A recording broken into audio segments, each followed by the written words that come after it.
तर नमस्कार मंडळी, मी योगेश चेनवणकर, ट्रॅव्हल विथ योगेश चेनवणकर व मुंबई गणपती प्रस्तुत गप्पा टायटल स्पॉन्सर प्रियांशी कलाकृतीमध्ये आपलं स्वागत आहे. तर आज आपण गप्पाच्या पुढचा भाग करणार आहोत, तो म्हणजे वैभवशाली गिरगाव. आता कसं आहे की गणेशोत्सव बोललो आणि हा त्यात पण आपला गप्पाचा गणेशोत्सवाचा शेवटचा भाग. तर बोललो की एक असं काहीतरी हवं की आपण लालबाग झालं, सबब झालं, पण आता जिथून गणेशोत्सवाची सुरुवात झाली ते म्हणजे गिरगाव.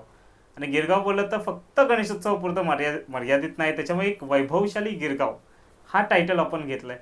म्हणतं बऱ्याच जणांना म्हणजे बऱ्याच मंडळांना गिरगावमधलं मी विचारलं की अशी अशी संकल्पना आहे, कोण बोलू शकतं. तर बोलतात नाही, 100 मधले 99 लोक बोलले की गणेश लिंग आहेत. तर या आपण या गणेश दादा यांची ओळख करून देतो. गिरगावच्या राजा मंडळाचे सेक्रेटरी. दादा मला एक सांगा ना की गिरगावच्या राजाचे आता जसं तुम्ही बोलले तुम्ही सेक्रेटरी, तिथून असं काय की म्हणजे आता थोडंसं तुम्ही सांगू शकाल तर गिरगावच्या कुठल्याही मंडळाला बोललो तुमचंच नाव घेत होते. एक सांगा ना की असं काय नातं हे केलं तुम्ही की गिरगावचं बोलतात सगळेच मंडळ तुमचं नाव घेत आहेत. श्री गिरगावचा राजा आहे. नमो नमः. सर्वप्रथम जय गणेश. आणि म्हणजे आता हे इंट्रोडक्शन खूप वेगळं होतं की असं तू सांगितलंस की कोणाला तरी बोलवायचं होतं आणि सगळ्यांनी सांगितलं की नाही गणेशला बोलवायचं आहे. ठीक आहे, म्हणजे त्या सर्व मंडळांचं मला आभार मानावं लागतील की त्यांनी माझं नाव सजेस्ट केलं आहे. माझ्यापेक्षा खूप सुंदर माहिती देणारे, खूप सुंदर बोलणारी गिरगावात भरपूर जण आहेत. फक्त आत्ता थोडं जरा माझं काम वाढलं आहे गणेशोत्सवातलं, कदाचित त्या गोष्टीमुळे. आणि सगळ्या मंडळांचं माझ्यांवर एक वेगळं प्रेम आहे. कार्यकर्त्यांबरोबर मिळून मिसळून असतो आणि सगळ्यांशी एक वेगळे संबंध आता आपण जोडत चाललोय. त्याच्यामुळे कदाचित त्यांनी सजेस्ट केलं की नॉर्मली कसं असतं की आता बोलतात नाही एकमेकांचं क्रॉसिंग असतं हे ते, पण इथे विचारला जो तो येतं तो नाही गणेश दादांचंच घे. जसं की मग मी पण असं केलं ना, आता प्रियांशीला त्यावेळेला सांगितलेलं की हे करायला की बघ ना काय होतंय का. हे पण आधी करायचं होतं पण कालांतर तेही लेट झालंय आय शूट आपलं. नाही ऍक्च्युली मी भरपूर बिझी होतो या मध्यंतरीच्या काळात. म्हणजे आपण जवळजवळ 3 आठवड्यांपासून बोलतोय.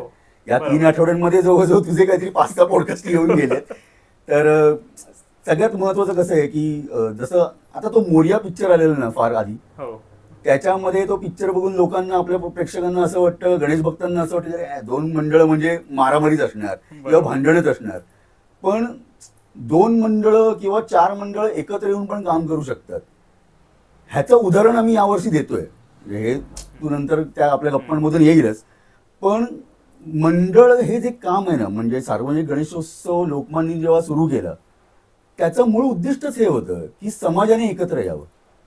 आणि एक गिरगावकर म्हणून मला अभिमान आहे माझा स्वतःवरचा आणि माझ्या सर्व गिरगावचा की आम्ही गिरगाव म्हणून एकत्र काम करतोय. सर्वात महत्वाची गोष्ट ती आहे. तर मला एक सांगा ना की आता जसं मी तुम्हाला बोललो ना की गिरगाव वैभवशाली गिरगाव, आता आपण गणेशोत्सवाबद्दल पहिलं बोलूया. सुरुवातच इथून झालेली गणेशोत्सवाची. तर सांगा ना की तुमच्या लहानपणी किंवा तुमच्या आईंनी किंवा आजींनी असं काही त्यावेळेचे काही किस्से सांगितलेले का गिरगावातल्या गणेशोत्सवाचे? किस्से भरपूर आहेत. म्हणजे गिरगाव हे संस्कृतीचं माहेरघर म्हणून ओळखलं जातं.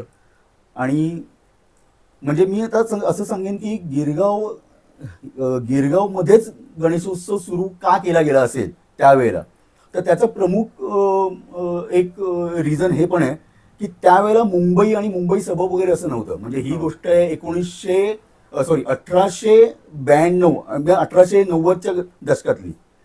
त्यावेळेला जेव्हा लोकमान्यांनी गणेशोत्सव सुरू केला, म्हणजे पहिला भाऊसाहेब रंगारींपासून ही प्रथा सुरू झाली पुण्यावरून.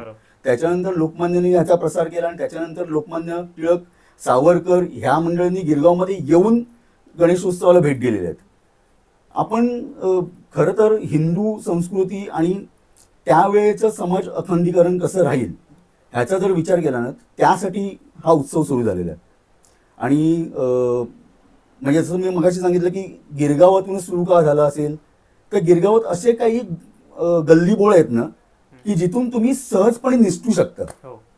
बघा आता विचार करा, 1889 आणि 90चा दशक आहे. त्यामध्ये लोकांना एकत्र येण्याची बंदी आहे आणि त्याच्यामध्येच लोकमान्य टिळक आणि सावरकरांसारखे मोठे नेते जर हिंदू पुरस्कर्ते आणि हिंदू धर्माचं आचरण करायला सांगणारे असे नेते आपल्याकडे येत आहेत, तर इंग्रजांचा किती मोठा डोळा असेल. आणि खूप म्हणजे त्यावेळेला पण इंग्रजांची खूप मोठी वस्ती होती. चर्नी रोड म्हणजे गायी चरण्याचं ठिकाण वगैरे असं जे बोललं जातं. आता त्यावेळेला त्यांचे ते बंगले होतेच ना तिथे. अशा वस्तीमध्ये मराठी माणसांच्या वस्तीमध्ये येऊन तिथे हे सगळं करणं, त्याच्यासाठी केशवजी चाळ ही कदाचित निवडली गेली असावी एका संभाषणासाठी, भाषणासाठी. आणि केशवजी चाळ जर तुम्ही बघितलं ना तर केशवजी चाळ अशी सरळ आहे, पण त्याला मधून 2 बोळ आहेत. म्हणजे जर काही इंग्रजांचं काही झालं किंवा इंग्रज आले, पोलीस आले, तर तिथून पटकन निसटता येईल. तर अशा प्रकारची ती चाळ होती आणि तिथेच पहिला गणपती सुरू झाला. आता ह्याच्यामध्ये पण म्हणजे ह्याच्या आधी जर विचार केला तर आपल्याकडे अजून एक मंडळ आहे, बेडेकर सदन म्हणून. त्यांचं असं म्हणणं आहे की पहिला गणेशोत्सव तिथून सुरू झालाय. बरं, ते पण गिरगावचंच. बरं, ह्याच्यामध्ये भांडणं नाहीच आहेत. म्हणजे बेडेकर सदनने आजपर्यंत कधीच असं क्लेम केलं नाही की आमचं पहिलं आहे, आमचाच पहिला लावा बोर्ड, असं नाहीये. पण त्यांच्याकडे पण काही पुरावे आहेत. केशवजी चाळीमध्ये पण पुरावे आहेत. पण ह्याचा अर्थ असा नाही होत की बरं ते दोन्ही चाळी ज्या आहेत ना, या दोन्ही चाळी अटॅच आहेत. म्हणजे बेडेकर सदनचा मागचा भाग आणि केशवजी चाळीचा मागचा भाग ह्याच्यामध्ये फक्त एक भिंत आहे. म्हणजे कदाचित त्या वेळेला 1800चा चाल आहे, त्याच्यामुळे त्या वर्षी किती जण त्यावेळेचे जिवंत आहे ते मला माहिती पण नाहीये. पण कदाचित ती भिंत नसेल सुद्धा तेव्हा. असू शकतं, काही असू शकतं. पण अभिमानास्पद गोष्ट आहे, आमच्याकडे गिरगावमध्ये हा उत्सव सुरू झालाय. आणि आजही एक गिरगावकर म्हणून माझ्यापर्यंत किंवा माझ्या नंतरच्या येणाऱ्या पिढीपर्यंत आम्ही ती संस्कृती जपत आलोय. मी संस्कृती का जपत आलोय की अजूनही आपण म्हणजे कमर्शियल गोष्टींवर कधी विचार नाही केला. म्हणजे गिरगाव हे जसं तू म्हणालास की वैभवशाली गिरगाव का म्हटलं जातं, तर गिरगावने कधी आहे ना मार्केटिंग करणं किंवा या सगळ्या गोष्टी याचं प्रदर्शन करणं हा कधीच असा विचार नव्हता केलेला होता. पण आता काळानुरूप काही गोष्टींमध्ये बदल होतोय. कारण का ह्या सगळ्याचं गणित जे आहे हे सगळं पैशांवर असतं. खर्च खूप महत्वाचा आहे. आज गिरगावचं ओव्हरऑल डेमोग्राफिकल गोष्टी पण बदलत चाललेत. म्हणजे जो मराठी माणूस 100% होता तो मराठी माणूस आता फक्त 49% राहिला गिरगावमध्ये. जैन लोक जास्त आलेली आहेत. म्हणजे हे बोललं की ती चालेल मला माहिती नाही, पण जैन लोक वर्गणी देत नाहीत कारण का ते मूर्तीपूजाच मानत नाहीत. आता या जैन लोकांना दम देण्याची आपली काही संस्कृती नाहीये किंवा आपण काय कुठल्याही वर्गणीदाराकडून असं सांगत नाही ना, नाही आम्हाला वर्गणी एवढीच पाहिजे एवढंच. आजही आमच्याकडे 5 रुपये देणारे आजी आहेत ज्या मला माझ्या मंडपात येऊन माझ्या हातात 5 रुपये देतात. त्या आजी आजही देतात, त्यांचं प्रेम आहे. मग ते गिरगावच्या राजावर असेल किंवा पहिल्या गणपतीवर असेल किंवा माझ्या इकडचे जेवढी पण मंडळ आहेत त्या सगळ्या गणपतींमध्ये अशी गोष्टी घडतात जे 5 रुपयेवाले पण असतात, 5,000 वाले पण असतात, कदाचित 5 लाख वाले पण असतील. पण त्यांची एक स्वतःची श्रद्धा आहे. आणि आपला उत्सव आपल्या पद्धतीने सांस्कृतिकरित्या कसा होईल, परंपरा जपून कसा होईल त्याच्यावर गिरगावने जास्त भर दिलेला आजपर्यंत.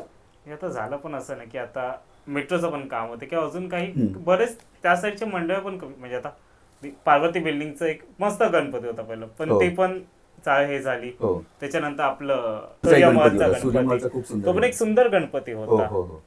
मग कसं झालं की डेव्हलपमेंटच्या ह्याच्यामध्ये ना बरेच काय काय चांगल्या मूर्त्या हे त्या गिरगाव मधून गायब होत चालले. चांगली मंडळ म्हणजे मूर्त्या मंडळ मंडळच्या मंडळच आज संपत चालली. म्हणजे कसं की तुम्ही त्या मंडळ बघितलं, आम्ही त्या मूर्त्या बघितल्या, बरोबर, म्हणून ते दोन्ही हे. म्हणजे सूर्यमहाल म्हणजे माझ्या लहानपणीची गोष्ट सांगतोय की गिरगावात फार कमी ठिकाणी असं डेकोरेशन उभं राहायचं, मोठं मोठं डेकोरेशन. त्याच्यामधली सूर्यमहाल ही एक चाळ होती. म्हणजे एका चाळीच्या आतमध्ये जाऊन आपल्याला कसं काय ती भव्यता बघायला मिळते ना, हे सूर्यमहालने दाखवलं. म्हणजे अशा खूप चाळी आहेत. म्हणजे आज गिरगावमध्ये आमच्याकडे आता 86 मंडळ आम्ही एकत्र आलोय. 86 मंडळ आहेत ज्याच्यामध्ये तुला माहिती असणारी किती मंडळ असतील. गिरगावचा राजा असेल, गिरगावचा महाराजा असेल, गिरगावचा गणराज असेल, मुंबादेवीचा गणराज असेल किंवा पहिला गणपती असेल, बेडेकर चाळ असेल. ह्याच्या व्यतिरिक्त अजून कितीतरी चाळीमध्ये गणपती बसतात. हे सगळं मिळून जेव्हा एकत्र काम करतात ना तेव्हा ते गिरगाव म्हणून दिसतं. बरोबर. मला आठवत आहे ना, एकदा 1 वर्ष झालं आईवरनं मी गिरगावातले सगळे गणपती बघत होतो. आमचा टार्गेट होता काहीतरी 500 गणपती कव्हर करायचा 10 दिवसामध्ये. गणपतीचा दुसरा दिवस 70 गणपती आम्ही गिरगावातच केले. खेतवाडी आणि कुंभारवाडा हा जो पट्टा आहे ना हा पण गिरगावच आहे. मी तर ते सोडून मी प्रॉपर जे बोलतो बिल्डिंग मध्ये आणि ते फक्त गिरगावात तर असं आहे ना की बिल्डिंगच्या आतमध्ये पण सुंदर गणपती. हो. आणि आजही म्हणजे आता वैभवशाली जसं म्हटलंस तू गिरगाव, त्याच्यामध्ये वैभवशाली मूर्ती बनवणारे माधुस्कर आजही त्याच पद्धतीची मूर्ती बनवतात. बरोबर. आणि माधुस्करांकडून कितीतरी वर्ष, मी सांगू पण शकत नाही एवढी वर्ष त्यांना झालेली आहेत आणि आजही त्यांची परंपरा आहे. म्हणजे जर मी माधुस्करांकडून जर गणपती आणतोय तर मी त्यांच्याकडूनच आणणार आणि तीच मूर्ती आणणार. बरोबर. म्हणजे आज कितीतरी असे चांगले चांगले मूर्तिकार आहेत, वेगवेगळ्या प्रकारच्या मूर्त्या बनवत आहेत. म्हणजे आपला खत्तर गल्लीमधला जो आपला मूर्तिकार आहे संदेश नारकर, संदेश दादा किती खूप सुंदर सुंदर मूर्ती बनवतो. पण जी माधुस्करांची जी मूर्ती आहे ते जे घर एक बसवते ना, त्या घरी दुसरी मूर्ती बसणारच नाही. ते थोडंसं गिरगाववाल्यांचं, आता मोऱ्यांची पण मूर्ती आहे पण लोकांना तीच हवी आहे. बरोबर. म्हणजे अगदी आता विपुलच्या पण घरचं बघितलं ना, मी तिलाही बोललेलो अरे तुम्ही चेंज करायचं नाही, आम्हाला हीच मूर्ती म्हणजे तेच झालं. कित्येक वर्ष झालं ते चेंजच नाही. म्हणजे आता आमच्या इथे तरी कसं आम्ही चेंज करत राहतो. म्हणजे पहिली मूर्ती अशी म्हणजे सिंपल आम्ही कधीच येत आहे, पण तिथे ते पहिल्यापासून थोडंसं तसंच आहे पहिल्यापासून. आणि महत्वाची गोष्ट तीच आहे की मला त्याच गोष्टीचं कौतुक वाटतं. म्हणजे जनरेशन टू जनरेशन चेंज होत गेलं. म्हणजे माझ्या घरी माझे आजोबा होते तेव्हापासून गणपती आहे. आज माझे आजोबा, माझे वडील, माझी फॅमिली आणि त्याच्यानंतर माझी मुलं, म्हणजे आता ही जवळजवळ चौथी पिढी आमची आता गणपती करते. पण आमच्या घरचा जो उत्सव तो तसाच असतो. म्हणजे याच्यामध्ये बदलच नाही. आता हे का बदल होत नाहीये किंवा काय त्यांना बदल करायचा नाही असं काही नाहीये. पण आमचा जो उत्सव जो परंपरागत चाललेला आहे ना, म्हणजे हे ठरलेलं आहे की मला या परंपरेनेच गणपती करायचं. बरोबर. त्या पद्धतीनेच उत्सव होतात. आता एक बोलतच नाही, पुढचे 2 वर्षानंतर लालबागमध्ये पण एक मोठा उत्सव होणार आहे आणि गिरगावात पण एक मोठा उत्सव होणार. लालबागला मुंबईच्या राजाचा आणि गिरगावला गिरगावच्या राजाचा. मला एक सांगा ना, त्याची काय पूर्वतयारी शताब्दीची? पूर्वतयारी खूप पहिल्यापासून चालू आहे. म्हणजे आता माझं जे नाव एवढं ऍक्टिव्हली येते गणेश गणेश गणेश, त्याचं रिझन पण तेच आहे की आम्ही या गोष्टीला गेल्या 5 वर्षापासून सुरुवात केलेली होती की आपल्याला जे 100री करायची आहे की आम्हाला माहिती आहे की गणेश गल्ली आणि गिरगावचा राजा या 2च मंडळांचं कदाचित 100री आहे 1927 ला.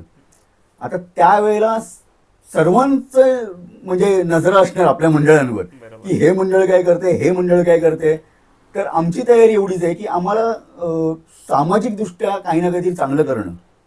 म्हणजे आज गणेश गल्लीचं सामाजिक काम खूप मोठं आहे.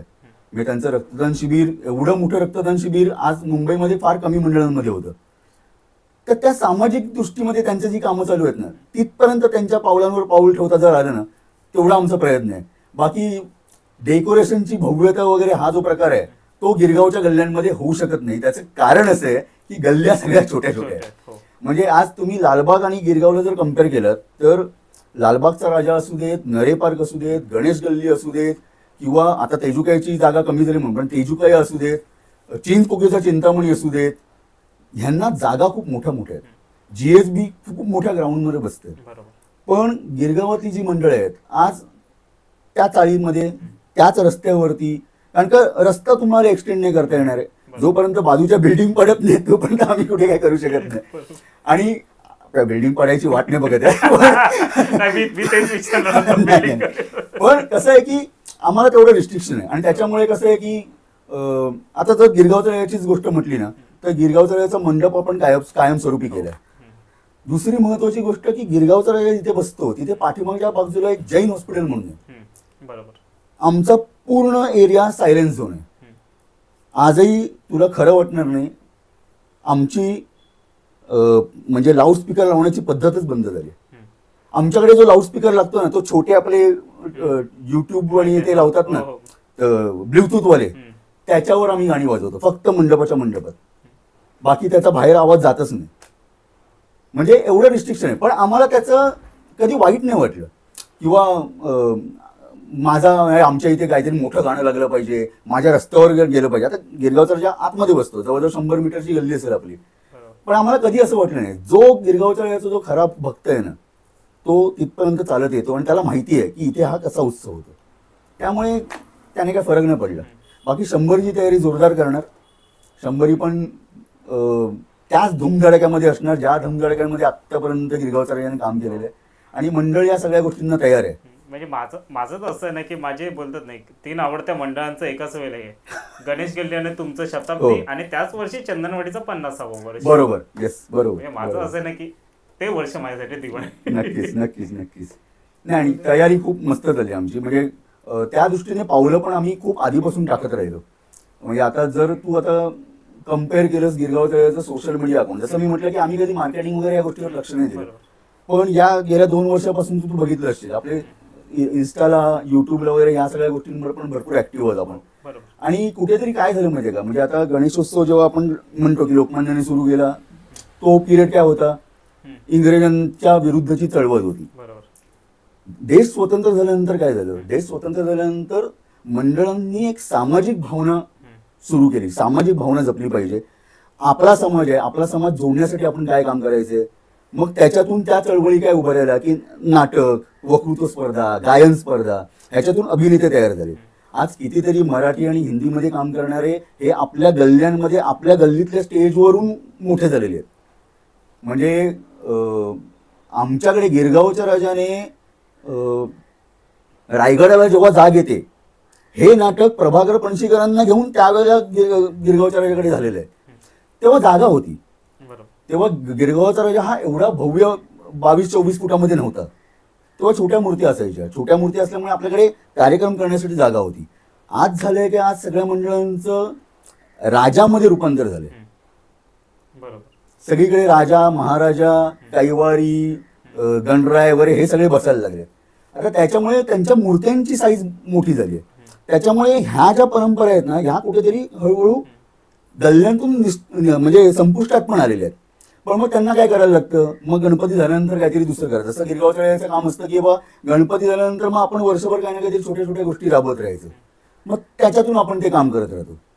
मग आता आता तुमची जी मूर्ती आहे ना, मग हा पॅटर्न तुम्ही काय केला, म्हणजे पहिल्याच हे बघितलं मी. मग पहिलं दगडूशेठ होतं किंवा एकदा तर श्रीकृष्णाची मूर्ती तर वन ऑफ द बेस्ट होती मी बघितलेली. तसं का ना की ते सगळे पॅटर्न सोडून मग आता हा असा राजा कधीपासून तुम्ही हे केलं? नाही बघ, आता राजा हे जे टॅग आहे ना, म्हणजे गिरगावचा राजा हे नाव हा मंडळाने दिलेलं नाव नाहीये किंवा कुठल्या गिरगावकरांनी नाव दिलेलं नाव नाहीये. जसं मी तुला सांगू शकतो की 1928ला स्थापना झाली. 1928ला मंत्री परिवार होता, त्यानंतर टेंभुळकर म्हणून होते, त्यानंतर सर्वात महत्वाचं म्हणजे आमचे जे आत्ताचे मूर्तिकार आहेत पाटकर, यांची पूर्ण परिवार गिरगावच्या राजाच्या इथे गल्लीमध्ये राहायचा. आजही त्यांचं घर आहे. तर तेव्हा गणेश पाटकर म्हणून होते. हे सर्व एकत्र आले आणि स्वतः मूर्तिकार होते. त्याच्यामुळे मूर्ती बनवणं वगैरे हा प्रॉब्लेम नव्हता. पण तेव्हा ह्या मोठ्या मूर्तींचा काही संकल्पना नव्हतीच. तेव्हा आपला 1 फुटाचाच गणपती होता.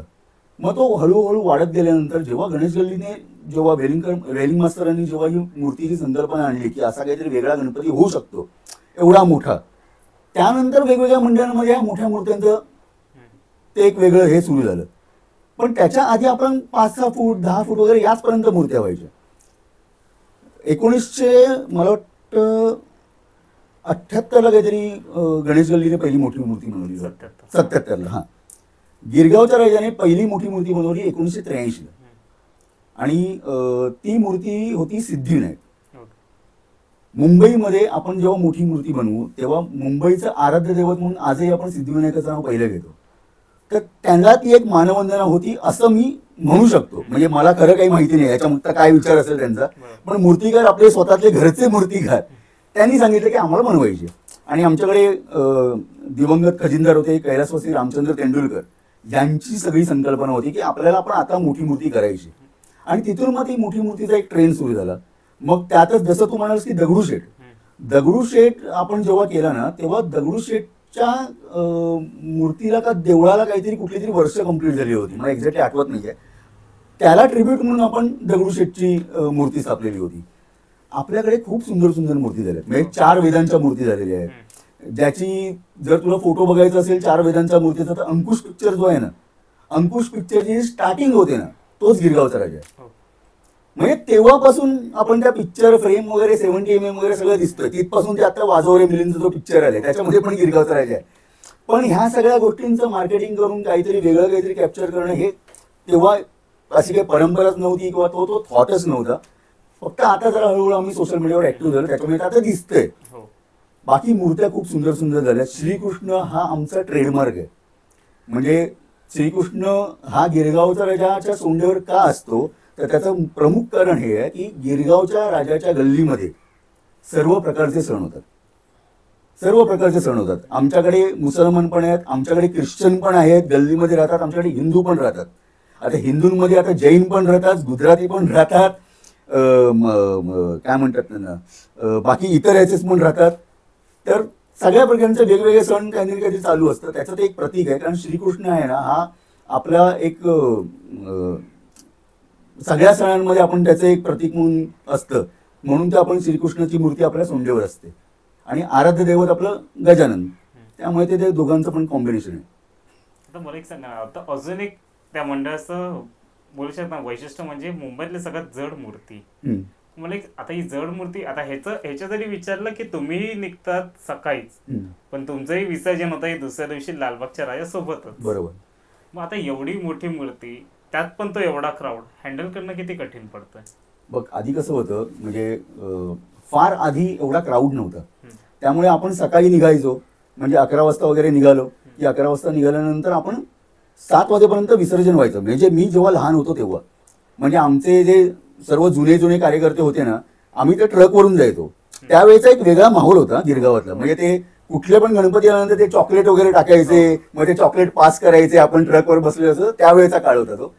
आणि चौपाटीवर गेल्यानंतर सगळ्या मुलांना एका ट्रकमध्ये बसून, जसं तेंडुलकर काका म्हणाले, काका सांगणार चला ट्रकमध्ये बसा, सगळी मुलं मग ट्रकमधून घरी यायची. 7 वाजता आमच्याकडे पुरी भाजी मिळायची, पुरी भाजी घ्यायची, घरी यायचं, झोपायचं. आज 7 वाजता आम्ही आहे ना आमच्या बाजूच्या गल्लीमध्येच असतो. त्याचं कारण असं झालंय, एकतर नवस लोकांचे भरपूर असतात. आता होतंय कसं, जे वाडीतले असतात ते वाडीतल्या ह्याच्यामध्ये येऊन जातात. आज गिरगावच्या राजाला लाईन लागते, आज 3 लाईन लावायला लागतात आम्हाला. म्हणजे आता आमच्याकडे नवसाची वेगळी लाईन नाही, कारण का जागाच नाहीये. बरोबर. मग आम्ही लोकांना आधीच सांगतो, जर तुमच्या काही नवसाचं असेल तर तुम्ही लवकर या, म्हणजे सकाळी 9च्या आधी या, किंवा आम्हाला इन्फॉर्म करा की तुम्ही कधी येणार आहात. मग त्या हिशोबाने आपण तसं ट्रीटमेंट करतो. पण त्यातूनही जर 10 दिवसामध्ये नाही झालं तर मग आम्हाला काही पर्याय नसतो. प्रत्येक गल्लीमध्ये शिरल्यानंतर प्रत्येक बिल्डिंगच्या बाहेर आम्हाला थांबायला लागतं. म्हणजे आम्ही जर हल्लो तर आम्हाला बोलवतात की इथून हलायचं नाही. आणि त्यामध्ये आमच्याकडे कलाकार आहे मिलिंद सारखा. मिलिंद कच्ची याच्यामध्ये 10,000 माणसं जर नाचतायत तर तुम्ही विचार करा कार्यकर्ते किती लावणार आणि किती जणांना चला चला चला चला करणार. मग ते तेवढं मॅनेज होत नाही. आणि कसं आहे, सगळ्यात महत्त्वाचं नवसाचं असतं, जोपर्यंत त्यांचे नवस होत नाहीत, आरत्या होत नाहीत, तोपर्यंत आम्हाला पुढे निघता येत नाही. त्यामुळे हळूहळू आता तो वेळ लागायला लागलाय. मूर्ती खेचायला खूप वेळ लागतो. 50 जण असतात मूर्ती खेचायला. 3,500 किलो एवढं सोपं नाहीये. म्हणजे 3.5 टनची मूर्ती तुम्ही कंटिन्युअसली खेचत नेणं बिलकुल सोपं नाहीये. आणि त्याच्यासाठी ते 50 जण कंटिन्युअसली. आणि आपलं कसं आहे की ट्रॉलीची सिस्टीम आहे. जर ट्रॉलीचा जॅकचा जरा जरी प्रॉब्लेम झाला ना तर आमचा मग तिथे 2 ते 3 तास गेले.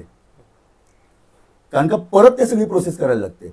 आजही म्हणजे आज मी जरी इथे बसलेलो असेल तुझ्या समोर गिरगावचा राजाचा रिप्रेझेंटेटिव्ह म्हणून किंवा कार्यकर्ता म्हणून किंवा आता सेक्रेटरी म्हणून, पण ही सगळी जी कामं आहेत ना ह्या माणसांनी करत आल्यामुळे आज तुम्हाला गिरगावचा राजा एक वेगळा दिसतोय. कारण की ही जर माणसं नसते, ही जुने कार्यकर्ते नसते ना, तर आजपर्यंत या गोष्टी लोकांना कळल्याच नसतं की आपण काय काय करतोय. आजही आमचे पत्रे आहेत विसर्जनाचे. म्हणजे आम्ही चौपाटीला गेल्यानंतर भले तिथे पत्रे असतात तरी पण आम्हाला पत्रे आमचे स्वतःचे टाकायला लागतात. म्हणजे गेल्या वेळेला दीपक केसरकर साहेबांनी विचारलं हे करताय काय. त्यांना बोलवलं, त्यांनी सांगितलं जरा हात लावा आणि खेचून बघा. त्यांनी खेचून बघितलंय गणपती. बोलतो हे कसं होणार. म्हटलं साहेब हेच तर आहे ना, तुम्ही म्हणताय की पर्यावरणपूरक करायचं आहे, पण पर्यावरणपूरक केल्यानंतर हे असं सगळं होतं. तुम्ही सर्व गणपती घेऊन कसे जाणार मातीचे एवढे. त्या प्रत्येकाचा विसर्जनाला किती वेळ लागणार आहे. अशा सगळ्या गोष्टी आहेत. पण आजही त्या आम्हाला करावंच लागतात, भागच आहेत. आणि ते पत्रे उचलणं, हात कापतात मुलांचे कितीतरी हात कापतात. ते ग्लोव्ज घातले तरी पण ग्लोव्ज फाटतात, कारण का ते नवीन पत्रे घ्यायला लागतात. त्याच्यानंतर मग आपण आतमध्ये जातो. खूप मोठी प्रोसेस आहे. आणि हे सगळं गिरगावच्या याचे जे एवढे कार्यकर्ते आहेत त्या कार्यकर्त्यांमुळे शक्य होतं. आणि हे तुमच्यासारख्यांच्या माध्यमातून लोकांना कळतं की बाबा हे काय होतंय. आता अजून एक गोष्ट म्हणजे मी आता आहे ना आगमनात पण आता बघितलेली रविवारच्या, ते म्हणजे आणि मध्ये ऍड्स पण बघितलेले. मला त्याच्यावर थोडं सांगा की गिरगावचा अष्टविनायक हे हे काय आहे नेमकं? गिरगावचा अष्टविनायक म्हणजे जसं तुला सांगितलं की हा उत्सवच मुळात सर्व समाजाने एकत्र येण्याचा आहे, बरोबर. त्याच्यासाठी ही सुरुवात झालेली आहे. आम्ही यावर्षी काय केलं की गिरगावातली 86 मंडळं, आता गिरगाव म्हणजे जसं मी म्हटलं की खेतवाडी कुंभारवाडा सोडून म्हणतो, कारण का ते पण गिरगावच आहे. कारण का ऑलरेडी खेतवाडीला त्यांची अखिल खेतवाडीची एक समिती आहे. मग आत्ता तरी आपण काय केलंय की ती सोडून बाकीचा गिरगाव जो राहतो म्हणजे चर्च, गिरगाव चर्च पासून ते पुढे आपला ठाकूरद्वार नाक्यावरून सीपी टँक वगैरे हा कव्हर करून परत असा तो चौकोनी येतो. यामध्ये जवळजवळ 86 मंडळ आहेत. या सगळ्या 86 मंडळांना आपण एकत्र करून गिरगाव गणेशोत्सव समिती सुरू केली. आणि गिरगाव गणेशोत्सव समिती चालू केल्यानंतर त्यातल्या 8 मंडळांमध्ये आपण अष्टविनायक मंदिर उभी करतो, त्याची प्रतिकृती उभी करतो. आणि ही सगळ्या प्रतिकृतीचं श्रेय जाते आत्ता डॉक्टर सुमित पाटील, जो खूप प्रसिद्ध कला दिग्दर्शक आहे. तो या सगळ्या मूर्त्यांचं म्हणजे डेकोरेशन उभारण्याचं सगळं काम करतोय. सर्वात महत्वाचं काय आहे, हे आपण का करतोय, एक तर गिरगावची एकी लोकांना कळली पाहिजे. आणि आज लालबागवर पण खूप मोठं प्रेशर आहे. लालबागचा थोडा क्राऊड जर डायव्हर्ट झाला तर काय होईल, काही जण गिरगावला येतील मग लालबागला जातील, काही जण लालबागला येतील मग गिरगावला येतील. ह्याने तो बॅलन्स राहील, ह्याने पोलिसांना पण तेवढीच सवलत मिळताय ना, असं काहीतरी होईल. या बाबा थोडं शांत होईल, बाबा जरा थोडं इकडे पण काम होते इकडे पण काम होते, असं पण एक होईल. आणि दुसरं म्हणजे काय आहे की एकतेचं प्रतीक कुठेतरी करायचं होतं. आणि ह्या एकतेच्या प्रतीक दाखवण्यासाठी सगळ्यात महत्त्वाचं ते बॅनर तू बघितलंस, तो बॅनर हे ज्यांच्यामुळे शक्य झालं त्या कंपनीचं नाव आहे त्रियोनेत्र. कारण का आपण कसं केलं, या सगळ्या मंडळांना एकत्र करून त्यांचं स्पॉन्सरशिप, त्यांचं डेकोरेशन, त्याचा सगळा खर्च वगैरे या सगळ्याची जबाबदारी एका कंपनीने घेतली. आणि मग त्यातून ह्या सगळ्या गोष्टी सुरू झाल्या आणि मग ते आता काम चालू आहे. पण आमचं स्वप्न आहे की अष्टविनायक वारी ही जी होणार आहे, म्हणजे तुम्ही जी चर्च गिरगाव चर्च पासून जी सुरू कराल तिथे तुम्हाला पहिला गणपती बघायला मिळेल. पहिला गणपती झाल्यानंतर तुम्हाला गिरगावचा राजा बघायला मिळेल. गिरगावचा राजा बघून झाल्यानंतर तुम्हाला दुसरा अष्टविनायक बघायला मिळेल. त्याच्यानंतर तुम्हाला गिरगावचा महाराजा बघायला मिळेल. तिथून पुढे गेला ते तुम्हाला तिसरा अष्टविनायक बघायला मिळेल. त्यानंतर धोबीवाडीमध्ये अष्टविनायक करतोय तो बघायला मिळेल, म्हणजे ठाकूरगावचा राजा. त्याच्यानंतर तुम्हाला गिरगावचा मुंबादेवीचा गणराज बघायला मिळेल. त्यानंतर पुढे आलात की जितेकरवाडी झाल्यानंतर दक्षिण मुंबईचा महागणपती. तिथून मग तुम्ही सीपी टँक फिरणार, सीपी टँक फिरून मग परत पहिल्या गणपतीला येणार. पहिल्या गणपतीला आल्यानंतर मग मुंबईतला पहिला लाल मातीचा गणपती. अशा सगळ्या मंडळांना आपण एकत्र केलंय. आणि महत्वाचं जसं तू जसं मगाशी प्रश्न विचारलास की गिरगाव कलेक्टिव्हली सोशल मीडियावर कुठे दिसत नाही. म्हणजे आज तुला गिरगावचा राजा दिसेल, मुंबादेवीचा गणराज दिसेल, गिरगावचा महाराजा दिसेल, त्यात अजून 2-3 गणपती म्हणजे पहिला गणपती वगैरे हे जर सोडले तर कलेक्टिव्हली आज जे गोष्टी चालतात ना गिरगावमध्ये त्या कोणाच्या समोर येत नाहीये. म्हणजे मुंबईतला पहिला लाल मातीचा गणपती पण गिरगावमध्ये बसलाय. जसा पहिला गणपती बसलाय तसाच पहिला लाल मातीचा पण बसलाय.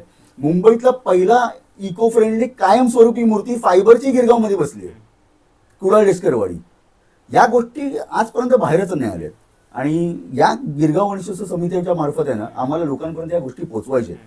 म्हणजे जसं तू म्हटलंस की हा वैभवशाली गिरगाव का आहे ना, हा गणेशोत्सव मध्ये आम्ही दाखवून देणार की गिरगावमध्ये गिरगाव गणेशोत्सव काय काय आहे हे लोकांना कळलं पाहिजे. जेणेकरून ते कळलं तर लोकांपर्यंत जाईल. लोकांपर्यंत गेल्यानंतर लोक तिकडे भेट देतील. आणि आज काय झालं माहितीये का, म्हणजे सोशल मीडिया जेवढं चांगलं आहे ना तेवढंच हार्मफुल पण आहे. आणि हे मी का हक्काने म्हणू शकतो, ह्याचं रिझन एवढंच आहे की आज तुझ्या माध्यमातून समजा एखादी पोस्ट गेली, ठीक आहे, म्हणजे पहिला गणपती गिरगावचा राजा, ते फुटप्रिंट्स राहतात, गुगलवर फुटप्रिंट्स राहतात. ते तुला परत रिमूव्ह करण्यासाठी त्याची प्रोसेस आहे. आज एकाने जरी चुकीची पोस्ट टाकली ना तरी ते सगळं वाया जाणार आहे. एवढं या लोकांनी एवढे वर्ष मेहनत केले. म्हणजे आज 133 वर्ष होत आहेत, 132 वर्ष चालू आहे. 132 वर्ष जे मंडळ गणपती करतायत, भले ते छोट्या रूपात असेल, पण त्यांचा जो हक्क आहे तो कुठेतरी मिळाला नाही पाहिजे. त्याच्यासाठी आम्ही एक कलेक्टिव्हली काम करतोय. म्हणजे गिरगावचा राजा हा लोकांपर्यंत पोहोचलेलाच आहे. ज्या मंडळाचं नरेंद्र मोदींनी कौतुक केलं त्यांच्यासाठी आता अजून दुसरं काय पाहिजे असं झालंय. पण माझ्याबरोबर ही खूप छोटी छोटी मंडळी आहेत आणि खूप चांगली मंडळी आहेत, बघण्यासारखे गणपती आहेत. म्हणजे भले त्यांच्या मूर्तीची हाईट छोटी असेल, पण तुम्ही कधी विचार केलेला का की कायमस्वरूपी फायबरचा गणपती होऊ शकतो? हे 2003 साली केलंय गिरगावातल्या मंडळाने. म्हणजे आज आपण इको फ्रेंडली आणि या गोष्टीवर त्यांचं ते भांडण चालू होतं, म्हणजे पीओपी का नको आणि माती का करायचं नाही, हे नाही करायचं, ते नाही करायचं. बरं, ह्याच्यामध्ये गिरगावातल्या एकही मंडळाने कधीच पीओपीला विरोध नाही केलाय. ना गिरगावच्या राजाने केला, ना गिरगावच्या महाराजाने केलाय, ना दक्षिण मुंबईच्या महागणपतीने केलाय. आज हे 3 मोठे गणपती बसत आहेत गिरगावमध्ये मातीचे. आम्ही कधी हा विरोध नाही केला. माझ्यासाठी पर्यावरणपूरक पीओपी पण आहे, कारण का तो गणपती आहे. तो आद्य दैवतच जे आहे ते कुठल्याही रूपामध्ये माझ्यासमोर आल्यानंतर मी त्याला वाईट कसं म्हणू शकतो? नाहीच म्हणू शकत. बरं, सरकार काही निर्णय करते हे सरकारचं आहे आणि आपलं काम आहे ना, आपलं काम करतात सगळे. आता हितेश सारखी एवढी चांगली टीम या गोष्टीला सपोर्ट करते आणि एवढे आपल्या मागे उभे राहिलेत माणसं. मंडळांचं काम आहे फक्त त्या माणसांना पण सपोर्ट करणं, बस. आता जसं तुम्ही मध्ये बोललात पण की सोशल मीडियामध्ये गिरगाव थोडंसं मागे राहते, कारण अगदी आता तुमचं मंडळ असेल किंवा मुखभाटचं मंडळ असेल, दोघांचं असं झालं ना की आम्हाला काही काही वेळेला जे जुने फोटोज भेटतात ना, बोलतो अरे हे कधी तुम्ही टाकलत का नाही, जुने काय काय झालेले तुमच्याकडे मूर्त्या, बरोबर, ते आमच्याकडे रेकॉर्डच नाहीये. म्हणजे मोस्टली तो उत्तर येते की आमच्याकडे ते रेकॉर्ड नाही, ते बाहेरून कधी कोणी दिले तर ते दिसतात. काय, जसं मी तुला म्हटलं ना की गिरगावचे जे जुने कार्यकर्ते ना, त्या कार्यकर्त्यांनी कधी हा विचारच नाही केला की असं काहीतरी होणार आहे की इथे कुठेतरी फोटो काढून ठेवला तर कुठेतरी व्हायरल होईल. आज आमचा पण तोच प्रॉब्लेम आहे. आज गिरगावच्या महाराजाने, म्हणजे मला आठवतंय मी पहिली भारताच्या बाहेरची जी मूर्ती बघितली असेल ना ती गिरगावच्या महाराजाला बघितलेली आहे. अशा त्यांनी कितीतरी केलेत. म्हणजे या वर्षीची पण त्यांनी जी मूर्ती केली आहे हा कॉन्सेप्टच वेगळा आहे. आणि मातीमध्ये करणं हा वेगळा थॉट आहे, म्हणजे सोपं नाही आहे मातीमध्ये करणं. पीओपी मध्ये खूप सोपं आहे, कारण का तुला ती कठीणता मिळते, तो काय म्हणतात तरी पकड मिळते. पीओपीला मातीला खूप कठीण होतं. आणि सगळ्यात महत्त्वाचा प्रॉब्लेम काय, ती जागेवर बनेल, ठीक आहे बनवू आपण, पण विसर्जन करताना काही दुर्घटना होऊ नये ही सगळ्यात मोठी काळजी आहे. आज बाकी सगळी मंडळ मातीची करू शकत नाहीत का? करू शकतात, सोपं आहे, ते पण करू शकतात. पण आता तू मला सांग, लालबागच्या राजाने उद्या जर मातीची मूर्ती केली, 24 तास घेऊन जायचा गणपती एवढ्या मोठ्या गर्दीमधून, किती धक्काबुक्की होते. हे विसर्जनच्या दृष्टीने पण विचार केला पाहिजे. आज आम्हाला ते शक्य का होत आहे, कारण का ती प्रोसेस आम्ही एवढे वर्ष फॉलो करतोय. म्हणजे त्याची ट्रॉली कशी असली पाहिजे, त्याच्यावर ते वजन किती घेतलं पाहिजे, हे त्यावेळेला त्यांनी 1983 साली त्या माणसांनी विचार केला होता. म्हणजे गिरगावच्या महाराजाने पण तोच विचार त्यावेळेला केलेला होता, यांनी पण तोच विचार केला. नाही आमच्या ट्रॉलीची बदलणी वगैरे, साचा बदलणी वगैरे असं काही नाही आहे. आम्ही नवीन ट्रॉली केली ती पण त्याच पद्धतीची केली. म्हणजे आम्ही कधी हा विचार नाही केला की मला रिव्हॉल्विंग करायचं, मला हे करायचं ना, त्याचा आम्हाला काही गरजच लागणार नाहीये, कारण का आमची पद्धत सेम आहे. सकाळी 5 वाजता पूजा होणार म्हणजे होणार, कुठल्याही परिस्थितीमध्ये 5 वाजता पूजा झाल्यानंतर आरतीचा टायमिंग फिक्स आहे. आरतीचा टायमिंग फिक्स झाल्यानंतर माणसं किती वाजेपर्यंत येणार, भटजी कुठल्या टायमिंगला येणार, या सगळ्या गोष्टी फिक्स आहे. सकाळी पहिला गणपती, छोट्या गणपतींची मिरवणूक किती वाजता निघणार, मोठ्या गणपतीला किती वाजता पुणेरी वाजणार. बरं, पुणेरीच वाजणार. म्हणजे आम्ही आजपर्यंत कधीच ब्रास बँड फॉलो नाही केला. लालबागचा राजा ब्रास बँड वाजवतो म्हणून गिरगावचा राजा वाजवला पाहिजे का? तसं नाहीये. गिरगावची एक वेगळी संस्कृती आहे, एक वेगळी परंपरा आहे. आज गिरगावच्या राजाला म्हणजे पुणेरीच वाजतं, त्याच्या पुढे मिलिंदच वाजतो, त्याच्या पुढे एखादा कोणता तरी बेंजो असेल तर ती गोष्ट वेगळी, पण हे दोघं जण असतातच. म्हणजे त्या गोष्टी आमच्या ठरलेल्या आहेत. ह्याच्यामध्ये आम्ही कधी बदल करण्याचा प्रयत्न पण नाही केला आणि बदल करण्याचा विचार पण नाहीये. आता ही एवढी मोठी मूर्ती, म्हणजे अशी कधी भीती नाही वाटत का की ज्यावेळेला हाराचे आहेत ना अख्खे ते बंचच्या बंच विसर्जनाला येतात, ते फोर्सली येतात. म्हणजे आता लालबागच्या राजाचे किंवा आमच्या तिथे पीओपीचे मूर्ती आहेत, ते दचका घेऊ शकतं. तुम्हाला कधी अशी ती भीती नाही वाटली त्यावेळेला, अरे इतके हार आहेत, त्या फोर्समध्ये तो गणपती येतो त्या हाराच्या? नाही, भीती नाही वाटत असं नाहीये, खूप भीती असते. प्रॉब्लेम कसा असतो की आज आपले रस्ते एवढे मस्क्यासारखे आहेत ना की त्या रस्त्यावरून आपण सहज आपल्या ट्रॉली घेऊन जाऊ शकतोय. त्यावेळेला भीती वाटते. ती सहजता जेव्हा जास्त निर्माण होते ना की अरे असा गणपती आणि असा सहज गेला, तेव्हा जेव्हा कळतं ना अरे तेव्हा भीती वाटते. कारण का एक पण खड्डा नसतो, म्हणजे रस्त्यावर खड्डा नसतो, त्याच्यामुळे जास्त भीती वाटते. खड्डे असते तर आपण व्यवस्थित गेलो असतो. खड्ड्यांमुळे खूप प्रॉब्लेम आहे. जर खड्डे म्हणजे काय होतं माहितीये का, आपण जेव्हा मातीची मूर्ती करतो ना, एखादा जरी दचका लागला ना तरी कुठेही क्रॅक जाऊ शकतो. बरं का, कसं आहे, आपली जी मूर्तीची प्रोसेस आहे ना, ही बांबूचं स्ट्रक्चर बनतं, त्याच्यानंतर पूर्ण आपण त्याला गवत बांधतो, त्याच्यानंतर टोपल्या येतात, टोपल्यांवरती मग परत गवत येतं, त्याच्यानंतर मग तो आपला कात्या येतो, त्याच्यानंतर मातीचं लेपन होतं आणि ते पण कात्यामध्ये घेऊन. म्हणजे 60 दिवसाची प्रोसेस आहे. 60 दिवस एक मूर्तिकार एकच मूर्ती बनवतोय. मग ते पण बघायला लागतं. त्याच्यामुळे कसं आहे की क्रॅक जाऊ शकतो, पण पटकन काहीतरी असं काहीतरी झालं. बघ आता तू गिरगावचा राजा जर व्यवस्थित बघशील ना, तर आपण तो त्या सिंहासनधारीच का केलेला आहे, तर तो हात खालती ठेवलेले आहेत वगैरे. आता आपल्या गिरगावच्या राजाची जी उंची आहे ना, ही 22 ते 24 फुटाच्या मध्ये असते. आता मध्ये का म्हणतोय, त्याचं रिझन आहे, आपल्या गिरगावच्या राजाच्या मूर्तीचा कुठलाही साचा नाहीये. ना चेहऱ्याचा आहे, ना हाताचा आहे, ना बोटांचा आहे, काही नाही, साचाच नाही आपला. आपला गिरगावचा राजा हाताने बनतो. त्या मूर्तिकाराच्या कला कौशल्य आहे त्याचं खरोखर. दरवर्षी त्या प्रकारची मूर्ती, त्याच प्रकारचा चेहरा बनवणं, म्हणजे कदाचित त्याला ते गॉड गिफ्ट असतं ना, तसं असेल की गिरगावचा राजा तसाच बनतोय. आज GSBचा पण साचा आहे, पण आपण कधी साचा केलाच नाही आणि करायची गरजच पण नाही लागली की असं काहीतरी करूया, आपण काहीतरी बघू. पण येणाऱ्या काळामध्ये आम्ही तो विचार पण करतोय, कारण का खूप लोकांच्या भावना आहेत. जर तो चेहरा जर बदलला, उद्या काही झालं आणि चेहरा जर बदलला तर काय होऊ शकतं, पण त्याच्यावर पण आमचं काम चालू आहे. चेहरा बदलल्यावर तर भरपूर काय काय बोलू शकतो.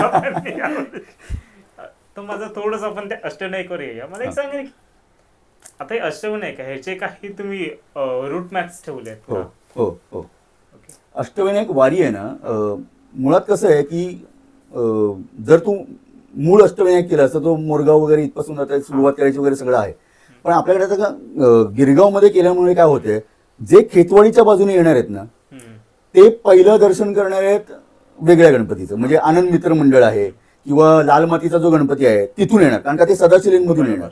जे सीपीडँगच्या बाजूने येणार आहेत ते गिरगावचा मुंबईचा गणराज करून डायरेक्ट जितेकरवाडीला येतील. जे चंदनवाडी करणार आहेत ते डायरेक्ट ठाकूरदोरला येऊन आपला ठाकूरदोरचा राजा पहिला करतील, तिथून मग अष्टविनायक करतील. जे चर्नी रोड साईडने येणार आहेत ते काय करणार, ते डायरेक्ट गिरगाव चर्चच्या इथे येणार आणि पहिला कुडाल रेस्किरवाडीतला पहिला गणपती करणार, मग गिरगावचा राजा करून मग आतमध्ये जाणार. ज्यांना गिरगावचे रूट माहिती आहेत ते गल्ल्या गल्ल्यांमधून फिरतील. पण जनरली अष्टविनायक असाच प्लॅन केलेला आहे, गिरगाव चर्च, तिथून जे सुरुवात होणार, तिथून सुरुवात झाल्यानंतर ठाकूरद्वारवरून लेफ्ट घेतल्यानंतर सीपी टँक वरून पूर्ण सलकर मारून मग परत तुम्ही आतमध्ये येता, गिरगावचा गणराज करून मग लाल मातीचा गणपती करून पहिला गणपती करून मग खोताची वाडी आणि खोताची वाडी करून एक्झिट. आता मी तर एक प्लॅन केला तो भलताच वेगळा. मला फिरायला मी काय करणार आहे की मी अष्टविनायक श्लोक आहे ना त्याप्रमाणे करणार. मग मी ते सगळे बघितले, मला रे नाही. आपण काय करतो, आपण सगळ्यात महत्वाचं काय करतो की जेवढे पण आपण अष्टविनायक उभे केलेले आहेत ना, त्या प्रत्येक ठिकाणी आपण तुम्ही इथे आहात असा एक पूर्ण मॅप लावतोय सगळीकडे. गिरगावात पण वेगवेगळ्या ठिकाणी आपण रूट मॅपिंग केलेलं आहे, ते पण बॅनर लागणार. इनफॅक्ट जेवढे पण आपण डिजिटल पोस्ट करतोय त्या प्रत्येक डिजिटल पोस्टमध्ये आपल्याला रूट मॅप दिलेला आहे. आणि एवढं केल्यानंतर आपण स्पेशली फक्त रूट मॅपचं पण देणार आहोत. म्हणजे जेवढे आत्ता आपल्याकडे शुभेच्छा वगैरे दिलेल्या आहेत त्याच्यामध्ये आपण एंडिंगला आपण ते रूट मॅप देतोच आहोत, पण त्याच्या व्यतिरिक्त आपण हे पण करणार आहोत. आणि सर्वात महत्त्वाचं काय आहे की रूट का कळला पाहिजे, कारण का प्रत्येक अष्टविनायकच्या बाहेर आहे ना आपण ॲक्च्युअल तिकडचे स्टॉल आणतोय. म्हणजे अष्टविनायकचे स्टॉल असणार आहेत जिथे तुम्हाला पूजा थाळी मिळणार आहे, तिकडचा प्रसाद मिळणार आहे, उकडीचे मोदक मिळणार आहेत. यावर्षी तुम्ही गिरगावात उकडीचे मोदक खाऊ शकता, हे पहिल्यांदा होते काहीतरी. त्याच्यानंतर तुम्हाला अभिषेक करायचा असेल तर त्याचं तुम्ही तिकडे पण बुकिंग करू शकता आणि ऑनलाईन त्रियोप्रसादन नावाची एक वेबसाईट आहे, त्या त्रियोप्रसादन वेबसाईटमधून पण तुम्ही बुकिंग करू शकता. मग त्यामध्ये तुम्हाला अष्टविनायकाचं पूर्ण जिथे जिथे तुम्हाला अभिषेक करायचा असेल, दुर्वा अर्चना करायचा असेल, आरती करायची असेल, ते पण आपण सगळं करतो. आणि अपेक्षा आहे की ज्या मुंबईतला सर्वच भक्तगण गिरगावात यावर्षी येईल. मग यावेळेला तिथे असं नाही झालं का की म्हणजे आता जे 8 तुम्ही सिलेक्ट केले मग ते बाकीचे कुठले असे काय बोलले ना की आम्हालाही हवंय, असं काय झालं? झालं ना. आता कसं आहे, जेव्हा आम्ही 8 गणपती सिलेक्ट करत होतो ना, तेव्हा मूळतः आम्ही अशा जागा बघत होतो की जिथे जास्तीत जास्त आपल्याला जागा मिळेल, म्हणजे ओपन जागा जास्त मिळेल.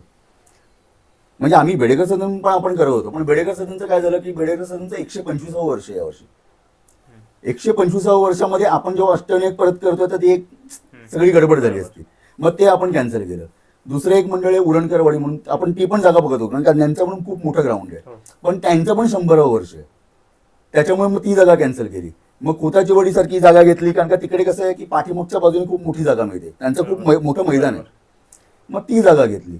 मग जिथे जिथे जागा अवेलेबल होत्या ना, मग त्या जागा अवेलेबल लोकांना पहिला प्रेफरन्स दिलं आणि मग त्याच्यातून मग जिथे ऍडजस्ट करायचं त्या ऍडजस्टेबल जागा घेतल्या आपण. पण आपल्याकडे बऱ्यापैकी जागा आहेत हे मला पण कळलं. पण नेमकं असं काय म्हणजे अष्टविनायक काय असणार आहे, मंदिर असणार आहे की काय? नाही, आपण कसं आहे की प्रत्येक मंडळाची त्यांची एक ढाचा असतो की माझा मंडप किती उभा राहणार आहे, दरवर्षीचं फिक्स आहे. आपण त्याला हात नाही लावलाय. जो मंडप आहे जिथे दरवर्षीची मूर्ती बसते आपण त्याला हात नाही लावलाय. आपण त्या मंडपामध्येच त्या मंदिराची प्रतिकृती उभारण्याचा प्रयत्न केलाय. मग काही ठिकाणी आपल्याकडे पूर्ण मंदिर उभी राहिली आहेत, काही ठिकाणी आपल्याला फक्त गाभारे करता आले. पण तुम्ही जेव्हा भेट द्याल आणि डेकोरेशन बघाल तेव्हा तुम्हाला खरोखर त्या गोष्टीचा फील येईल. कारण का तिथे आल्यानंतर खरोखर तुम्हाला वाजवून बघायला लागेल की हे खरोखर साग आहे का. आणि सगळ्यात महत्त्वाचं म्हणजे इको फ्रेंडली डेकोरेशन. आपण सगळं इको फ्रेंडली डेकोरेशन करतोय आणि मुद्दामून काही ठिकाणी आपण थर्मोकॉल वापरतोय. हे मुद्दामून म्हणतोय. हा, मुद्दामून का करतोय की आता कसं आहे की आपण जसं आता पीओपीच्या विरोधात आपण हे करत होतो बरोबर, तर आम्ही आता एक काम करतोय की थर्मोकॉल हा त्याचं विघटन कसं इको फ्रेंडली वेमध्ये करू शकतो. आज डेकोरेशनचा खूप खर्च वाढत चाललाय. जर तुम्ही थर्मोकॉलला पर्याय वेगळा शोधला नाहीत आणि थर्मोकॉल हा स्वस्त आहे, तर आम्ही आता काय करतोय की असं एक मटेरियल जे घरच्या घरी तुम्ही बनवू शकता, मी परत सांगतो घरच्या घरी तुम्ही बनवू शकता आणि ज्याच्यामध्ये पूर्ण थर्मोकॉल वितळतो आणि तो तुम्ही पाण्यामध्ये मिक्स केलात तर त्याच्या पाण्याला कुठलाही हानी होत नाही. आणि ह्याचं प्रत्यक्ष तिथे आम्ही करणार आहोत. बघायला माहिती ते पण आपण करतोय. म्हणजे कसं आहे की नुसतंच डेकोरेशन किंवा नुसतीच भव्यता उभारणं वगैरे या सगळ्या नाहीत, पण ह्याच्यामधून काही गोष्टी लोकांना घेऊन जाणं. बघा गिरगावच्या राजाची परंपरा आहे. म्हणजे जेव्हा आम्ही इको फ्रेंडली, जेव्हा नरेंद्र मोदींनी 2017ला आपलं जेव्हा कौतुक केलं त्याच्यानंतर आम्ही हा विचार केला की आम्हाला डेकोरेशन पण पूर्ण इको फ्रेंडली करायचं. तिथपासून आजपर्यंत आम्ही इको फ्रेंडली गोष्टींवरच काम करत आलोय. मग ते 5 लाख मोदकांचं बीज मोदकांचं वाटप असेल किंवा 95 वर्षी आम्ही 95 उपक्रम दिलेले की पर्यावरण जतनासाठी आपण काय काय उपक्रम करू शकतो. लोकांनी ते किती घेतले किती नाही घेतले हा त्यांचा प्रश्न आहे, पण मंडळ म्हणून आम्ही हे सतत काम करत राहतोय. मला या गोष्टीमध्ये आनंद आहे की मला 1000 लोकांनी जर भेट दिली आहे त्याच्यातल्या एक माणसाने जरी हे फॉलो केलं ना तरी ह्या मंडळाने केलेला सगळा खर्च हा वर्थ आहे. कारण का तो एक माणूस त्याचं पूर्ण फॅमिलीला सांगतोय आणि मग ते जनरेशन टू जनरेशन येणार आहे. म्हणून आता याच्यामध्ये आहे ना, आता मगाचपासून आपण बोलतो त्यामध्ये एक नाव बऱ्याच वेळा आले ते गिरगावचा लाडका मिलिंद. मला एक सांगा ना की मग गिरगावकरचा म्हणजे गिरगावचा राजा म्हणून पण नाही बोलत, गिरगावकर आणि मिलिंद यांचं नातं कसं आहे? काय झालं माहितीये का, आता गिरगावमध्ये मिलिंद बरोबर अजूनही खूप सुंदर वादक आहेत. म्हणजे विजूदादा चव्हाण, विजूदादा कच्ची वाजवल्यानंतर मी मिलिंदची कच्ची ऐकत पण नाही. म्हणजे इब्राहिम, म्हणजे इब्राहिम सारखा एक इतर धर्मीय माणूस आपल्या गणपती बाप्पाच्या पुढे कच्ची वाजवतो, त्याच्यानंतर मी मिलिंदची कच्ची ऐकतच नाही. काय झालंय की मिलिंद हा सोशल मीडियावर खूप जास्त फेमस झाला. म्हणजे आज मुंबईचा लाडका झालाय, महाराष्ट्राचा लाडका झालाय वगैरे हा सगळ्याच्या टॅगलाईनच्या मिलिंदला दिलेल्या आहेत. हा गिरगावकरांनीच त्याच्यावर खूप प्रेम केलंय. जसं मिलिंदवर केलं तसंच इब्राहिम त्याच्यावर पण केलं, तसंच विजूदादांवर केलं, तसंच अजून एक आहे अजू आहे. अजू कदाचित लोकांनी ऐकलं पण नसते. अजू खूप वाजवायचं, खूप सुंदर वाजवायचा, मिलिंद बरोबर पण वाजवायचा. मिलिंद बरोबर एक चांगला वादक आहे मिलिंदच्याच ग्रुपमधला, तो पण मिलिंदपेक्षा खूप चांगला वाजवतोय. आता हे मी हक्काने का सांगतोय, कारण का मी या सगळ्यांना बघतोय म्हणून. आज तुम्ही या लोकांना कधी कोण काही बघितलं नाहीये, त्याच्यामुळे या लोकांचं नावं मला माहिती नाहीये. पण मिलिंदचं कसं आहे की मिलिंद अवेलेबल टू बेस्ट असतो. तू फोन कर, मी येणार, कुठे पण बोलव, मी येणार. त्याची अवेलेबिलिटी खूप चांगली असते. आणि कसं आहे बघ, गिरगावच्या इकडे मिलिंद वाजवतो, गिरगावच्या महाराजाला इब्राहिम चाचा वाजवतो. हे दरवर्षीचं समीकरण आहे, दरवर्षीचं समीकरण आहे. आणि गिरगावातल्या सर्व मंडळांना हे माहिती आहे की विसर्जनच्या दिवशी मिलिंद कुठेही जाणार नाही. कारण का मिलिंदने सुरुवातच गिरगावच्या राजाला सुरुवात केलेली आहे. म्हणजे 1982 साली का 83 साली मिलिंद पहिल्यांदा आला, जेव्हा माझा जन्म झाला. सगळ्यात महत्वाची गोष्ट आहे, माझा जन्म झालाय तेव्हापासून मिलिंद वाजवतोय. म्हणजे एवढे वर्ष तो गिरगावच्या राजाला वाजवतोय. तर किती म्हणजे त्याची स्वतःचीच किती वर्षाची परंपरा आहे. त्याच्यामुळे ते एक गिरगावचं आणि त्याचं एक वेगळं कनेक्शन आहे. आणि गिरगावकरांचा आवडता आहे तो, गिरगावकरांचं त्याच्यावर वेगळं प्रेम आहे. आणि त्याचाच आशीर्वाद म्हणून त्याचा आता पिक्चर आला वाजवर आहे. म्हणजे ते दैवी असतं ना काहीतरी. बघ कसं आहे की आता पॉडकास्ट भरपूर जण करत आहेत, बरोबर, पण योगेश म्हणून लोक जास्त ओळखतात. त्याचं कारण काय आहे, कारण का तू स्वतः त्याच्यामध्ये तुझी आत्मा ओततोयस त्या कामामध्ये. तसं मिलिंदचं आहे, मिलिंदने त्याची आत्मा ओतली आहे. त्यामुळे मिलिंद सगळ्यांना आवडते. आणि मिलिंद, तू कधी मिलिंदला भेट, तुला कधी उलटं बोलणार नाही. म्हणजे तू समोरून बोललास तरी पण नाही बोलणार. त्याच्यामुळे तो त्याचा स्वभाव तसा आहे. आणि तसं मग ते गिरगावकरांचं आणि त्याचं कनेक्शन झालं. जसं आपण आता गिरगावचा गणेशोत्सव बोलतोय, गिरगावमध्ये कसं गणेशोत्सव आहे, गिरगावची खाद्य संस्कृती पण चांगली आहे. त्याच्यामध्ये अजून एक गिरगाव बोललं तर पहिलंच आठवतं ते गिरगावचा पाडवा. बरोबर. मला एक सांग, आता कसं झालं म्हणजे मी काहीतरी ना 2008-9 पासून येतोय या गिरगावच्या पाडव्याला. ते ह्या वर्षी म्हणजे एक बोलतात ना, ती क्राऊड वाढली. जसं लालबागमध्ये गणेशोत्सवाला क्राऊड वाढतोय, तसंच गिरगावला पाडव्याला क्राऊड वाढतोय. गिरगावच्या पाडव्याच्या मागची स्टोरी आहे. म्हणजे गिरगावचा पाडवा व्हायच्या आधी हिंदू साम्राज्य दिन सुरू झालेला. ठीक आहे, हिंदू साम्राज्य दिन पहिला सुरू झाला. हिंदू साम्राज्य दिन सुरू झाल्यानंतर 1 वर्षानंतर म्हणजे पुढच्या वर्षीचा जेव्हा विचार करण्यात आला, तेव्हा जो जमलेले सगळेजण होते, तेव्हा मग आला रे डोंबिवलीला जसा पाडवा होतोय. कारण का डोंबिवलीला सुरू झालेला होता. आणि डोंबिवलीला जसा पाडवा सुरू होत आहे तसं मग आपण पण करायचं का. मग त्याच्यामध्ये संघाचे सगळे स्वयंसेवक वगैरे सगळे एकत्र आले. आणि मी हक्काने सांगतो, हा संघाने केलेला, संघ स्वयंसेवकांनी सुरू केलेला, एकत्र करून केलेला हा पाडवा आहे. आणि याच्यामध्ये स्वामी विवेकानंद युवक प्रतिष्ठानमध्ये सगळ्यात महत्त्वाची खंबीर भूमिका ज्याने घेतली तो म्हणजे आमचा परागदादा. परागवेदक हे असं एक नाव होतं की ज्याच्या मागे तरुणांची मोठी फौज होती. आणि परागदादामुळे ह्या गोष्टी खूप शक्य झाल्या. आणि आज हा जो फेमस झालाय त्याच्यामध्ये कितीतरी मुलांनी काम केलेलं आहे, कितीतरी मुलांनी काम केलेलं आहे. तर त्याच्यामुळे तो पसरतोय हळूहळू, वेगळ्या उच्चांकाला जातोय. आणि आता कसं होतं माहिती आहे का, म्हणजे आपण संस्कृती म्हणून हा सुरू केला, ठीक आहे, पण बाहेरून येणारा जो क्राऊड आहे ना, तो ती संस्कृती म्हणून बघत नाहीये. आजही जेव्हा स्वामी विवेकानंद योग प्रतिष्ठानकडून जेव्हा मोठी बैठक होते, सर्व मंडळांना बोलवलं जातं, त्याच्यामध्ये आम्ही पण असतो, त्याच्यामध्ये ही चर्चा होते. येणारा क्राऊड जो आहे ना, हा तिकडे आपलं नववर्ष म्हणून येत नाहीये, तो फक्त फोटोग्राफी आणि सेल्फीसाठी येतो. तुमच्या माध्यमातून मी त्या सगळ्या मुलांना सांगू इच्छितो की बाबा हे नाहीये आपलं, म्हणजे आपली संस्कृती ही नाहीये की फक्त सेल्फी खेचा आणि सगळं पोस्ट करा वगैरे, हे नाहीये. तुम्ही या त्या गोष्टी बघा. आज कसं होतंय की गल्ल्यांमध्ये एवढा गर्दी वाढत चालली ना, तिकडे राहणारी माणसं जी वर्षानुवर्ष जे मला बघतायत किंवा जे तुला बघतायत किंवा ज्या गिरगावकरांना बघतायत, त्यांच्या कानावर येते, अरे तुम्ही हे काय लावलंय, हे सगळं कंट्रोल झालं पाहिजे. मग आता ते कसं आहे माहिती का, एखादी गोष्ट चांगली चालू असताना एखाद्या विघ्न आणू नये, त्याच्यासाठी हे आपलं पहिलं काम असतं. विघ्नहर्ता असतोच, पण आपलं काम आहे की त्याच्यामध्ये विघ्न आणू नये. आता हे मी एक बोलू शकतो, हे मी समजू शकतो असं बोलू शकतो, कारण आमच्या इथेही थोडंफार तेच आहे. म्हणजे आगमनाचं आता कसं झालं माहितीये, परेलाच राहणार आहे. खूप पहिलं मस्त वाटायचं की अरे सगळे गणपती इथूनच निघतात. आता कसं झालं माहिती, तो थोडासा त्रास वाटतोय त्याच गोष्टींचा, की बोलतात ना ते कुठलीही गोष्ट ओव्हर झाली तर, म्हणजे अगदी आता सगळे रस्ते बंद, इथून तिथे जायचं असेल तर सगळे ते बॅरिकेड्स लावलेले यावेळेला. आता काय झालंय माहिती आहे, आगमन आहे ना, सिरियसली म्हणजे हा एक वेगळा थॉट आहे. सुरतचे गणपती का इथून जातात?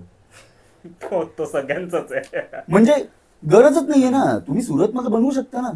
म्हणजे त्याच्यामुळे तर आता असं झालं म्हणजे की आता एकच- तुम्हाला परेल वर्कशॉप किंवा गणसंकुल मधून जर तुम्ही निघालात तर तुम्ही सोशल मीडियावर जास्त दिसता, हा जर तुमचा कॉन्सेप्ट असेल तर चुकीचं आहे. पण त्याच्यामुळे झालं पण असं ना की आता इकडच्या एरियातल्या लोकांना त्याचा पुढे त्रास झाला त्या होणारच ना, गोष्टींचा. होणारच ना, का नाही होणार? प्रत्येक प्रत्येक विभागाला त्रास होणार, हो. प्रत्येक विभागाला होणार. आता तुला सांगतो, आता आगमनवरून विषय निघाला म्हणून, आता 17 तारखेचं जे आगमन होतं त्याच्यामध्ये आमच्याकडचं एक आगमन किती वाजता आला तो गणपती? 10 वाजता गिरगाव चर्च येथे पोहोचलाय. आता त्याच्यासाठी एक पूर्ण ढोल पथक आणि एक बँजोवाला उभा आहे. 15 मिनिटं फक्त वाजवलं त्यांनी, फक्त 15 मिनिटं. तुला नाव पण सांगतो, ठाकूरदेवाचा राजा, धोबीवाडी. सगळ्यात शेवटी होणारं आगमन अशी टॅगलाईन मिळाली त्याला सोशल मीडियावर. कोणी दिली मला ते पण नाही माहिती. म्हणजे ह्या काय टॅगलाईन आहेत का? सगळ्यात शेवटी होणारं आगमन. बरं, त्या मंडळाचा वैयक्तिक किती रुपयाचं नुकसान झालं? आज ढोल पथक आणि बेंजो ह्याच्यासाठी तिथे लाख रुपये गेले. फक्त 15 मिनिटासाठी लाख रुपये दिलेत त्या मंडळाने. हे नुकसान त्या मंडळाचं झालं ना. हे बाकी सगळ्या मंडळांना पण कळलं पाहिजे, बाकी तिकडच्या पोलिसांना पण कळलं पाहिजे. का तुम्ही वेगवेगळ्या मंडळांना वेगवेगळ्या मंडळांचे टायमिंग नाही दिलेत? पोलिसांनी जर आधीच प्लॅनिंग केलं असतं की तुमचं मंडळ किती वाजता आहे, 171 गणपती जाणार होते ना, 171 माणसांना जर तुम्ही बोलवलं असतं पोलिसांनी, हा माझा आरोप आहे पोलिसांवर, तुम्ही का प्लॅनिंग नाही केलं? कुठला गणपती कधी निघणार आहे, कुठला गणपती कधी निघणार आहे? तुम्ही फक्त 2-4 मंडळांना जर जास्त महत्त्व देणार असाल आणि बाकीच्या मंडळांना तुम्ही कमी लेखत असाल तर हे चुकीचं आहे ना. हे मंडळ म्हणून आपण पण विचार केला पाहिजे या सगळ्या गोष्टींचा. आणि मला असं वाटतं की माहिती का, मी परत त्याच गोष्टीवर येतो, हा उत्सव जोडणार आहे, तोडणारा नाहीये. आपण का तोडण्याची कामं करतोय? भांडण कोणाचंच नाही आहे. म्हणजे ना कुठल्या मंडळाने कुठल्या मंडळाला प्रश्न विचारलाय किंवा मी हे का खुलून बोलतोय, कारण का आज आपले प्रत्येक मंडळाची जबाबदारी आहे. आज जर मला गिरगावातल्या माणसांनी किंवा माझ्या मंडळाने मला ही माझी लायकी दिली आहे इथे तुझ्यासमोर बसण्याची, तर माझं कर्तव्य आहे की हा प्रश्न उचलला पाहिजे. मी तुझ्या माध्यमातून हा प्रश्न फक्त सगळ्या मंडळांना विचारतोय की तुम्ही का नाही स्वतः प्लॅन करत? म्हणजे आता गिरगावच्या वेळेचं आगमन होतच नाही, त्याच्यामुळे मी माझ्या त्या गोष्टी म्हणजे मला तो अनुभवच नाहीये. पण माझ्या म्हणजे काय म्हणतात ते, काय माझी काही बुद्धीच नाहीये. त्या हिशोबाने जर प्लॅनिंग केलं असतं तर कुठलं मंडळ कधी निघणार ह्याचा जर टायमिंग दिला असता, सकाळी 8 वाजल्यापासून चालू करायला पाहिजे होतं, आली असती मंडळ. बरं, ज्याला सोशल मीडियावरती पोस्ट टाकायचे आहेत त्याने टाकले असतं की आम्ही 7 वाजता सकाळी निघतोय. बघा, ज्यांना फोटो घ्यायचे आहेत, जे तुझ्यासारखे हौशी लोक आहेत, ज्यांना कव्हर करायचे आहेत, ते तर आगमन कव्हर करणारच आहेत. तू कुठे कुठे जातोस आगमन वगैरे कव्हर करायला? मग मला असं वाटतं की फक्त त्याच दिवसापुरती कुठलं तरी मोठं काहीतरी मंडळ हे करते म्हणून आपण पण करायचं, हे चुकीचं आहे. मला त्या गोष्टी पटत नाहीत. म्हणजे फक्त मार्केटिंग हाच मुद्दा राहतो या गोष्टीत, स्पष्ट बोलायचं तर. पण फक्त मार्केटिंग करण्यासाठी जर करायचं असेल तर मग ते चुकीचं आहे ना. आणि माझा पोलिसांवर आरोप आहे आणि माझ्या समितीवर पण आरोप आहे. समित्यांनी पण प्लॅन केलं पाहिजे होतं. जर समित्यांना माहिती होतं, बघ समिती काम करते, सगळ्या समित्या आहेत, त्या 2-4 समित्याचा सगळ्या कामं करतात, पण तुम्ही का नाही प्लॅनिंग केलं की हा गणपतीचा एवढ्या टाइमिंगला निघतोय, त्याच्यानंतर 15-20 मिनिटांचा हा गणपती निघाला पाहिजे, त्याच्यानंतर हा निघाला पाहिजे, तरच होणार आहे ते. 170-171 गणपती एकाच ठिकाणून निघणार सोपं नाही आहे ना. त्या मंडळाची पण जबाबदारी आहे ना. सगळे काय घोड्याची गाडी नाही आहे ना ती धावडत घेऊन गेले, त्यांना पण वेळ लागणार आहे. त्यांच्या प्रत्येकाच्या आपापल्या परंपरा आहेत. पूजा केली जाते, काही मंडळं पूजा करतात, त्या पूजांसाठी टायमिंग दिला पाहिजे. बरं, ती पूजा त्यांनी कुठे करायची ह्याचं पण तुम्ही आखणार सगळं, त्याच्यानंतर करा ना. म्हणजे मी म्हणतोय हे एवढं सोपं पण नाहीये. पण जर प्रयत्न केला असताना तर आत्ता जाऊन ते अजून 2-3 वर्ष, कारण का हे काय संपणार नाही किंवा बंद होणार नाहीये, बरोबर ना. आता आगमन जे सुरू झालंय, आता तुम्हाला सांग, पाद्यपूजन हा प्रकार होता का? पाद्यपूजन कधी असं व्हायचंच नाही. प्रत्येकाचं स्वतःच व्हायचं. आज आमच्याकडे पण मातीपूजा आम्ही स्वतःच करायचो. पण काय झालं, तरुणांचं आकर्षण वाढलं. नाही हे पाद्यपूजन आपण पण पाद्यपूजन करायचं. अरे पण पाद्यपूजन तर आम्ही पाय लावतच नाही, तर पाय कुठून आणू? आपलं मातीपूजन होतं म्हणून आम्ही मातीपूजन करतो. बरोबर, मातीपूजन करण्याचा हक्क कोणाला आहे? मूर्तिकाराला आहे. बरोबर. ती जी माती आहे त्याचं पूजन झाल्यानंतर मग ती माती त्या संपूर्ण मातीमध्ये मिक्स केली जाते आणि मग त्याचा आपण गणपती बनवतो. ती पद्धत आहे ना. त्या आपल्या परंपरेला सोडून आपण काय करायचं नाही. त्यातून पण आम्ही मध्ये 2-4 वर्ष आम्ही काहीतरी मातीपूजन केलं रात्रीचं, त्याच्यामध्ये सगळे आले, ते डीजे हे ढोल पथक वाजले वगैरे सगळं सगळं झालं. त्याच्यानंतर बंद केलं आम्ही. आम्हाला कंप्लेंट द्यायला लागल्या. काही मुलं जर फक्त दारू पिण्यासाठी किंवा त्यांच्या गर्लफ्रेंडला घेऊन फिरवण्यासाठी जर येणार असतील गिरगावच्या ह्याच्यामध्ये, आणि सोशल मीडियामध्ये जर असं व्हायरल होणार असेल की बघा गिरगावच्या राजाला आलेली माणसं हे इथे हंगामा करतायत, दारू पिऊन तमाशा करतायत, तर ते मंडळाचं आमचं नाव खराब होतं आणि तुम्हाला कुठलाही हक्क नाही आमचं नाव खराब करायचं. आम्ही बंद केलं. आम्ही गुढीपाडव्याला करतो. गुढीपाडव्याला मातीपूजन करणं हे पहिलं मंडळ आहे. आता हे आम्ही का करतो त्याच्या मागे पण आमची परंपरा आहे. दरवर्षी गुढीपाडव्याला मंडळाचा नारळ दिला जातो उत्सवाचा, आणि आमचा तू टॅगलाईन बघितलं असेल कदाचित, उत्सवाचा श्री गणेशा. दरवर्षी म्हणजे जेव्हापासून उत्सव 1928 पासून उत्सव सुरू झालाय तेव्हापासून आपण सुरू केलेली प्रथा आहे. आपला पहिला आमच्या वाडीमध्ये चंपेश्वर महादेवाचं मंदिर आहे, तिथे तो नारळ दिला जातो उत्सवाचा श्री गणेशा. तो श्री गणेशा करतोय आपण गुढीपाडव्याला, म्हणून आम्ही विचार केला की आपण मातीपूजन याच वेळेला करायचं. त्याच्यातून झालं काय, जे जे गुढीपाडव्याला येतात त्यांना चांगलं दर्शन घ्यायला मिळालं. आणि बाई कुठलाही गाजावाजा नाही, कुठलाही ढोलपथक नाही, कुठलाही मिलिंद पण नाही, कोणच नाही, सगळ्यांना दर्शन मिळतं. दर्शन मिळणं खूप महत्वाचं आहे ना, माझ्या दृष्टीने तरी मला असं वाटतं. बाकी प्रत्येकाचा स्वतःचं वेगवेगळं ओपिनियन असू शकतं. तर एक जाता एक शेवटचा प्रश्न, यंदाचा गिरगावचा गणेशोत्सव काय असेल? भयानक असेल. यंदाचा गिरगावचा गणेशोत्सव भयानक असेल, वेगळा असेल, भक्तिमय असेल. आणि यंदाचा गणेशोत्सव आणि यंदाचं गिरगाव हे प्रत्येक गिरगावला येणारा भक्त हा त्याच्या मनामध्ये कायम लक्षात ठेवेल. धन्यवाद, इतका तुम्ही आम्हाला वेळ दिलात त्याबद्दल आपली आभारी आहोत. आणि बोलता गणेशोत्सवाचा हा शेवटची गप्पा, सुरुवात पण गिरगावापासूनच झाली, हितेश जाधवांपासून. आणि आजपास बोलतात ना, सुरुवात पण गिरगाव शेवट पण गिरगावच झालं गणेशोत्सवाचं, माझ्यासाठी तरी.